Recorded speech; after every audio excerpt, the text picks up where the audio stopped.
Jadi saudara mulai menjadikan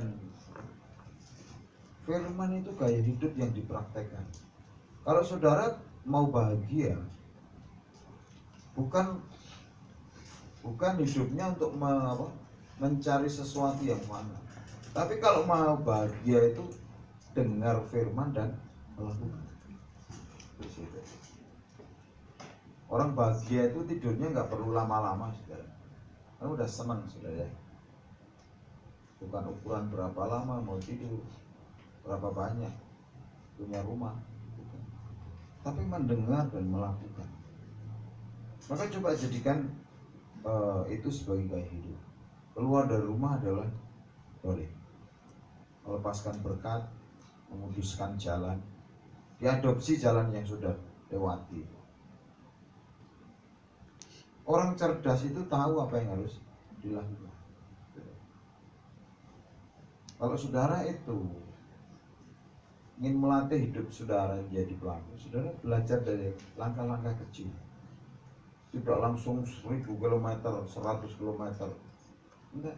Dari mulai langkah kecil di sekitar saudara. Jadi coba saudara praktek. Nanti saudara kan bahagia. Kan orang bahagia itu dilihat dari wajahnya. Ya, dari wajahnya, wajah bahagia, rendah. Kita akan buka di dalam Lukas 12 ya. Lukas 12 di sini pengajaran khusus bagi murid-murid. Jadi kita akan belajar tentang ragi. Di sini dikatakan sementara itu beribu-ribu orang banyak telah berkerumun sehingga mereka berdesak-desakan. Ini Yesus mengajar orang banyak. Lalu Yesus mulai mengajar pertama-tama kepada murid-muridnya, katanya, waspadalah terhadap ragi, yaitu kemunafikan orang Farisi. Lah kita tanpa menyadari bahwa kita ini sebenarnya pembawa ragi, saudara. Ragi ini apa sih, saudara? Tadi kemunafikan. Karena kalau saya lihat dari kamus, saudara, ragi, ya, ragi ini bicara tentang pengajaran yang busuk. Ragi itu bicara sesuatu mengkamilkan. Makanya di dalam menjelang Paskah ini kan orang tidak boleh membawa ragi itu masuk. Makanya makan roti tidak beragi. Nah, seringkali ini pengajaran yang sudah basi. Perhatikan di dalam doa-doa saudara. Saudara itu kecampuran ragi atau tidak? Pemahaman yang lama itu adalah ragi. Karena di dalam kamus ini dikatakan begini. Ya. Ragi ini segumpal adonan yang sudah agak lama dalam keadaan kamir dengan maksud untuk meragikan gumpalan yang besar yang sudah tersedia. Ragi dilarang disimpan dalam rumah selama masa raya Paskah dan dilarang pula untuk dipakai dalam segala korban persembahan kepada Tuhan. Mungkin karena dalam iklim yang panas, gumpalan ragi yang disimpan itu untuk maksud-maksud tertentu tidak bersih. Ini bicara apa? Tentang pengajaran busuk. Ya, nah ini tentang kemunafikan. Saudara perhatikan, saudara mulai kontrol pendoa-pendoa yang berdoa. Adakah kemunafikan itu?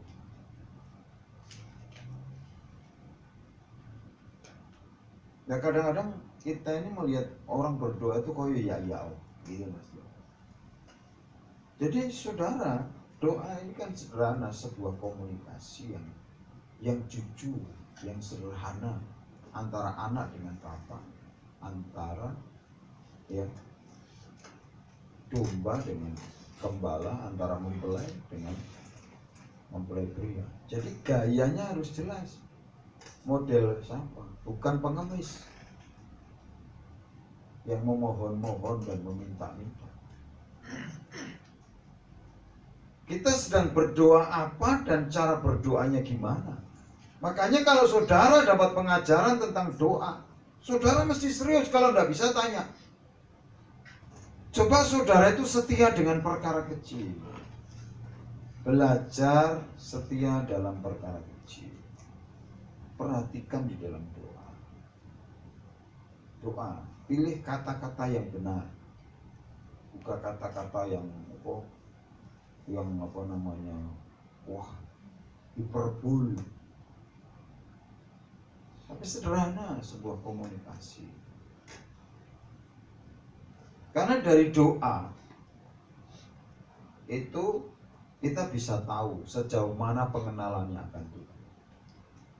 Karena saudara, komunikasi itu menjadi tanda sejauh mana. Jauh atau dekat itu tergantung komunikasi. Hubungan seseorang itu jauh atau dekat itu dilihat dari komunikasi. Lah, seni berkomunikasi itu sebuah seni. Sebuah seni yang menarik antara kita dengan Tuhan. Kalau dengan manusia yang kelihatan, saya bisa tahu ya, suami istri nggak beres itu komunikasi dengan Tuhan itu mesti nggak beres.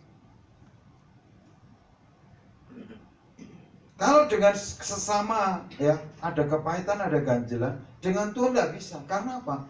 Tuhan itu sudah memberikan satu palang pintu yang besar. Yesaya 59 ayat 1.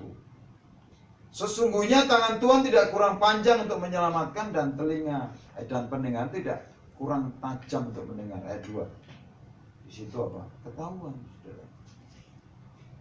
Tapi yang merupakan pemisah itu ada di situ kejahatan. Kemudian yang kedua adalah dosa. Orang yang nyaman ketika berdoa itu kita tahu. Kalau orang lagi doa nggak nyaman, kemudian kacau-kacau, ini pasti ada dua problem ini, kejahatan atau dosa. Ini seni berkomunikasi. Ada halangan komunikasi. Kita di hadapan Tuhan tidak bisa bersandiwara. Makanya kata kemunafikan itu kan seperti orang pakai topeng, bersandiwara. Jadi di hadapan Tuhan bersandiwara. Maka di dalam Lukas 12 ayat yang pertama tadi berkata, waspadalah terhadap ragi, yaitu kemunafikan orang Farisi. Kemunafikan ragi. Jadi seperti menggunakan topeng, seperti seorang artis memerankan apa? Kalau saudara lihat kehidupan nyata seorang artis dengan kehidupan dia di dalam film, itu jauh panggang dari api. Tapi kehidupan orang percaya bukan seperti itu. Kehidupan orang percaya itu harus sama. Mau dibalik, mau dibanting harus sama. Mau di hutan, mau di kota, mau di lumpur, ya harus sama. Karena kita ini akan diuji, kemudian kita akan didapati kita tuh membangun itu dengan dasar tuh emas, saudara, kemurnian hati. Makanya saudara, kita ini kan perlu mempersiapkan diri lebih baik sebagai mempelai Kristus, bukan hanya sebagai hamba terus, tapi mempelai, mempersiapkan diri sebagai mempelai Kristus. Jadi saudara bisa menggambarkan sesuai dengan situasi saudara. Saudara sering kebalik-balik. Kalau menghadapi setan halusnya ngadzubillah. Tapi kalau menghadap Tuhan, main perintah-perintah, saudara. Loh, banyak pendoa itu menghadapi setan takut, alus-alusan, takut-takut. Tapi menghadap Tuhan. Karena berdoa itu begini. Coba praktek. Ini kan diberi kuasa, ya kan? tanda-tandanya kan apa? Mengikuti orang percaya, mereka akan mengusir setan-setan. Jadi kuasa itu sudah diberi. Contohnya saya kasihkan, HP ini diberikan. Ini kan kuasa sudah tak berikan. Kemudian saya bilang, bahwa kasihkan sebelahmu. Masa dia nyuruh saya lagi? Ya kan? Ini yang doa itu seperti itu. Jadi sudah diberi kuasa untuk mengusir setan, jangan nyuruh lagi. Harus digunakan otoritas itu.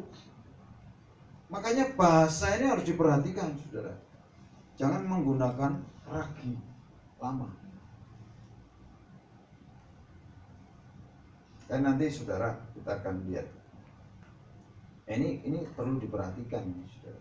Dalam doa ini perlu diperhatikan. Kalau nengking setan itu jangan suruh Tuhan lagi. Saudara ini sudah diberi kuasa. Saudara, kuasa datang dari mana? Hah? Loh, kuasa itu dari Tuhan Yesus. Tuhan Yesus ngomong, kalau Roh Kudus turun atas kamu, kamu terima kuasa. Jadi Tuhan berikan kuasa itu dengan tanda kalau Roh Kudus turun atas. Anak-anak sekewa itu nggak punya kuasa karena belum dipenuhi Roh Kudus. Makanya orang Kristen itu harus baptis Roh Kudus. Jangan main tengking-tengking setan, nanti kerasukan kalau belum baptis Roh Kudus. Begitu menerima kuasa, kuasa itu digunakan. Bisa digunakan. Ya, dalam nama Yesus. Dari mana kuasa itu diberikan? Yaitu dari Yesus. Jadi saudara menggunakan otoritas namanya. Dalam nama Yesus, aku mengusir. Jangan main perintah lagi Tuhan. Lah mari kita perhatikan, ragi yang lama itu harus dibuang.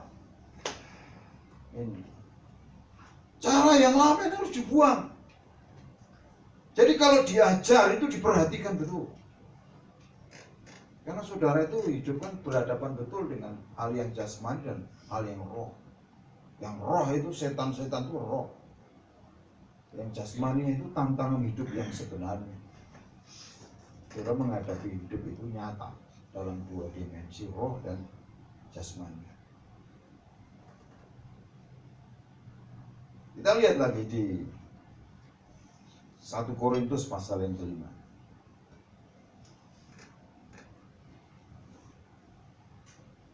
Satu Korintus 5. Ini di ayat yang ke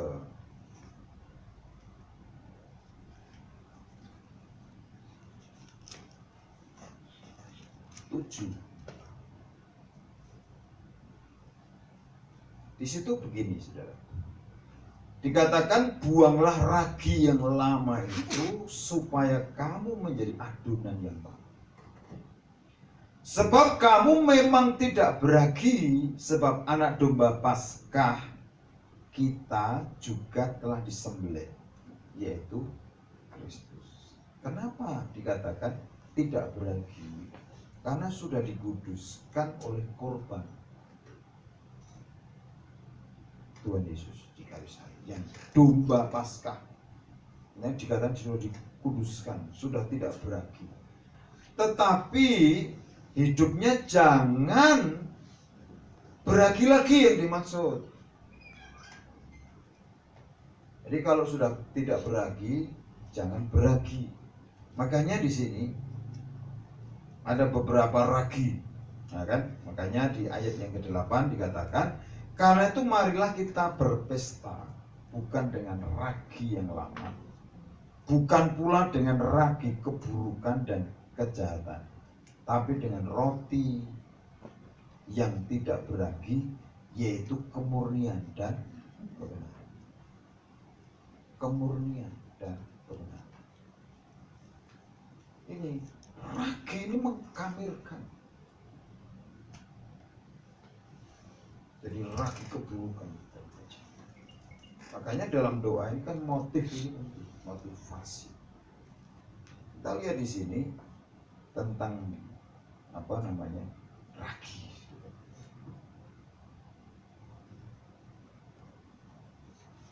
Jadi kita harus paham bahwa kita ini sudah tidak beragi, ya kan? Sudah tidak beragi. Makanya jangan lagi membuat hidup kita itu kecampuran ragi, keburukan dan kejahatan. Kalau saudara terpengaruh oleh dunia, berarti kekristenan saudara mati. Berarti garam itu sudah tawar. Makanya hati-hati jangan sampai kecampur ragi keburukan dan kejahatan.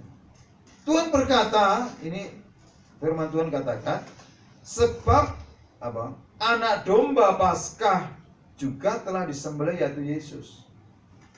Inilah yang menjadikan kamu tidak beragi. Makanya ini saudara, kekristenan itu kan menjaga supaya kita ini tidak beragi. Ada celah sedikit ya, membuat ragi itu masuk, pengaruh. Makanya kita hidup ini kan berjaga-jaga, jaga mata, jaga telinga. Itu jendela hati, supaya kita tidak kemasukan ragi, keburukan dan kejahatan. Ragi ini tadi dikatakan oleh Tuhan Yesus adalah apa? Kemunafikan. Jadi cara berpikir lama, cara pandang yang kuno, itu jangan digunakan lagi. Kalau saudara menggunakan standar tradisi nenek moyang saudara, seberapa kuat nenek moyang saudara menjaga saudara. Makanya anak-anak itu dididik dalam Tuhan. Kalau kita mendidik dalam Tuhan, Tuhan akan tanggung jawab terhadap firman. Tapi kalau saudara mendidik dengan kebenaran saudara sendiri, sekuat apa kasih saudara, bisa membawa anak-anak, apa yang saudara ajarkan itu bisa membawa anak-anak. Apalagi kan orang itu nggak akan kuat sampai 90 tahun. Jadi tadi tentang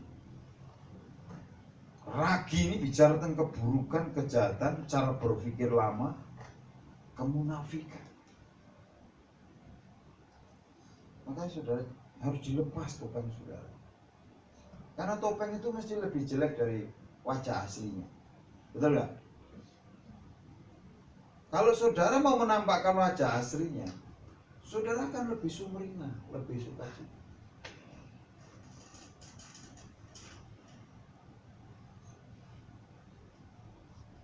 Kita lihat saudara di ayat-ayat sebelumnya, kenapa sampai di ayat 7 ini, buanglah ragi yang lama.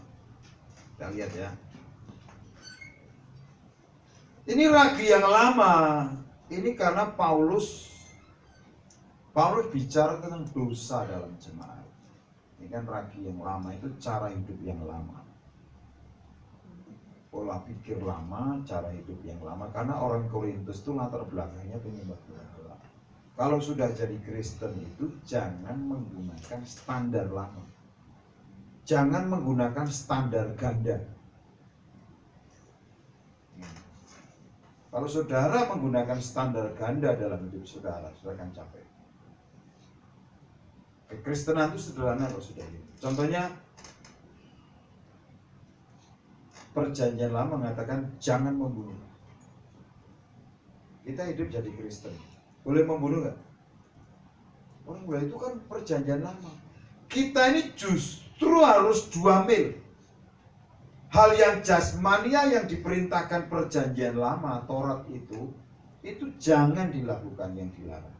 Jangan membunuh, betul jangan membunuh. Tapi hal yang rohani membunuh itu adalah membenci. Ya, itu membunuh. Membuli itu membunuh. Kemudian apa? menfitnah, itu namanya membunuh. Jadi kita ini 2 mil, bukan hanya 1 mil. Kalau orang Israel dituntut 1 mil saja nggak bisa. Kita ini jalannya mesti 2 mil, lebih dari kebanyakan orang. Contohnya begini, orang berkata kan persepuluhan itu kan perjanjian lama. Betul. Kita yang perjanjian lama itu harus dilakukan. Standarnya itu persepuluhan ya 10% itu perjanjian lama. Perjanjian baru itu saudara, itu harus lebih dari 10%. Namanya apa? Masa malah meniadakan perjanjian lama? Yesus sendiri berkata, aku datang bukan untuk meniadakan hukum Taurat dan kitab para nabi, tapi aku menggenapi. Jadi kita ini berjalan 2 mil, bukan 1 mil malah dipotong. Itu salah satu kayak hukum Taurat ya. Ada lainnya, ini kan perjanjian lama. Berarti kalau perjanjian lama nggak dilakukan, membunuh boleh, berzina boleh. Begitu yang dimaksud. Latar belakang jemaat di Korintus itu penyembah berhala. Dan mereka menerima berita Injil. Makanya Paulus perlu menyampaikan nilai-nilai kebenaran dari Injil. Nilai kerajaan sorga ini loh, nilai kekristenan itu seperti ini. Makanya dia berkata begini, dia tulis surat, memang orang mendengar bahwa ada percabulan di antara kamu. Mendengar dari orang. Loh, seorang pemimpin, seorang gembala itu bisa mengakses berita tapi diuji valid atau tidak. Makanya Paulus itu kan menguji, kemudian dia tulis. Kenapa saudara? Paulus itu menghadapi orang-orang yang menggunakan standar ganda. Nah ini dalam pelayanan kita seringkali menemukan orang-orang menggunakan standar ganda, menggunakan pola pikir yang lama, nilai-nilai yang lama, ragi yang lama. Makanya dia berkata, memang orang mendengar, jadi dia mendengar dari orang. Makanya Paulus kan berkata begini, dan percabulan yang begitu rupa, seperti yang tidak terdapat sekalipun di antara bangsa-bangsa yang tidak mengenal Allah, yaitu bahwa ada orang yang hidup dengan istri ayahnya. Sekalipun demikian kamu sombong. Ini kan sebuah teguran ya, Pak. Tidakkah lebih patut kamu berduka cita dan menjauhkan orang yang melakukan hal itu dari tengah-tengah kamu? Memang ini Paulus ini kan menasihati, kalau ada orang yang sedemikian sombong, ini harus dijauhkan supaya tidak mengkamerkan. Ini kan yang namanya ragi, saudara. Tadi ragi itu adalah apa? Hal kejahatan dan keburukan. Ragi. Lah kita lihat, ini yang disebut ragi. Sebab aku sekalipun secara badani tidak hadir, tetapi secara rohani apa? Aku sama seperti aku hadir telah menjatuhkan hukuman atas dia yang telah melakukan hal yang semacam itu. Bila mana kita berkumpul dalam roh, kamu bersama-sama dengan aku dalam kuasa Yesus Tuhan kita. Jadi kalau kita ini bersekutu di dalam roh, firman Tuhan berkata, 2-3 orang berkumpul dalam namaku, dia. Sekalipun orang 30, kalau itu PKK, Tuhan gak hadir. Ya. Tapi kalau kita ini kumpul gitu, Tuhan hadir.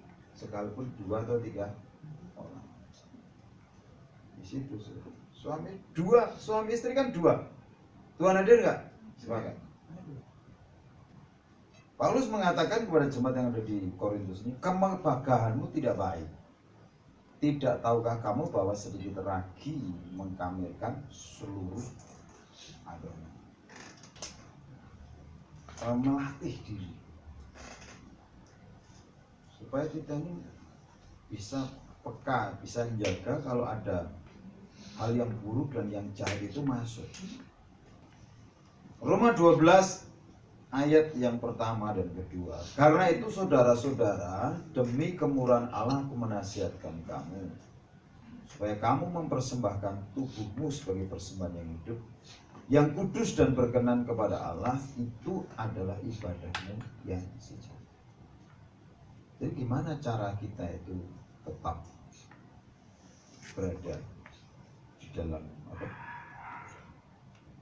kudusan, dalam kita ibadah. Paulus menyarankan jemaat di Roma ibadah. Karena latar belakang Roma penyembah berhala dan Korintus itu sama. Ibadahnya sih benar. Karena orang kalau ibadah yang benar ya, dikatakan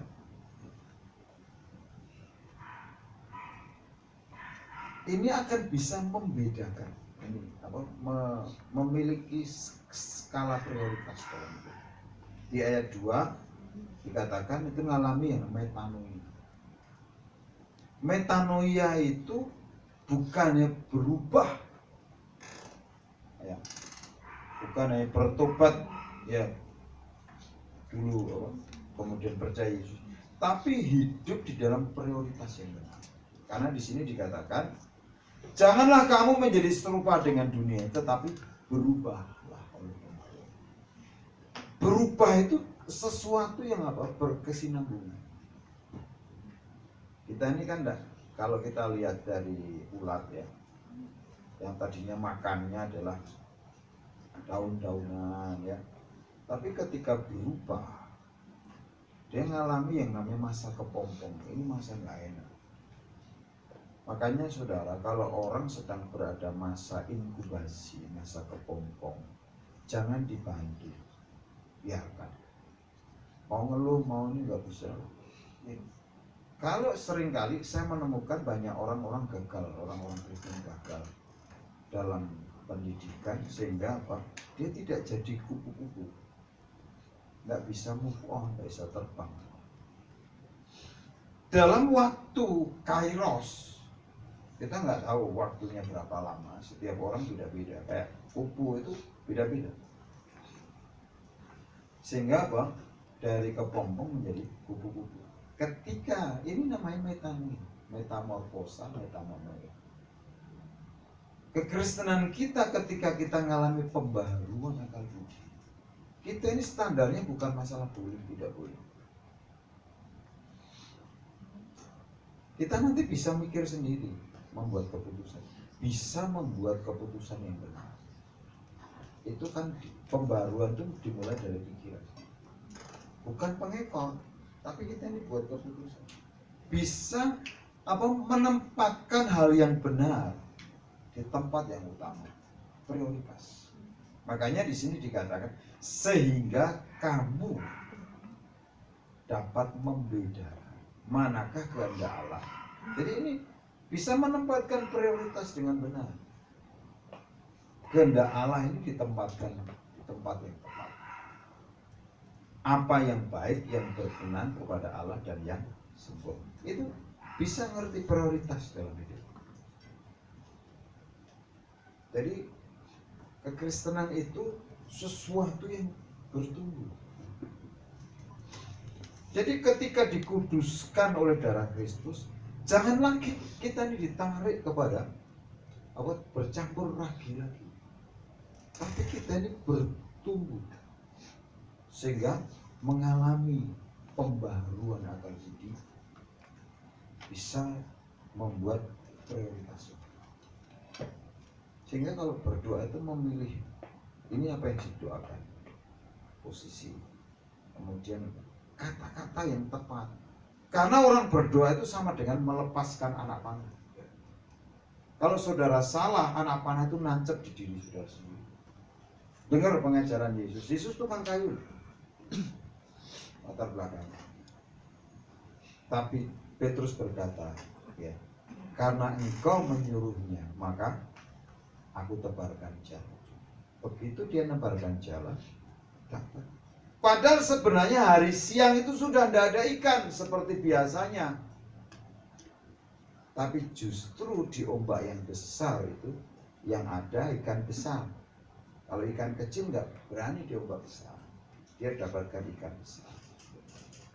Maka coba saudara, hamba itu terima, bukan pengalaman. Itu membuat, makanya Paulus menegur jemaat di Korintus tadi bahwa kemegahanmu itu tidak baik. Ayat 6, kemegahanmu tidak baik. Tidak tahukah kamu bahwa sedikit ragi mengkafirkan saudara? Kalau saudara punya cara berpikir yang salah itu di dahi, itu kayak ragi, kayak kusta. Kusta itu nanti meremeh, ragi juga begitu mengkafirkan.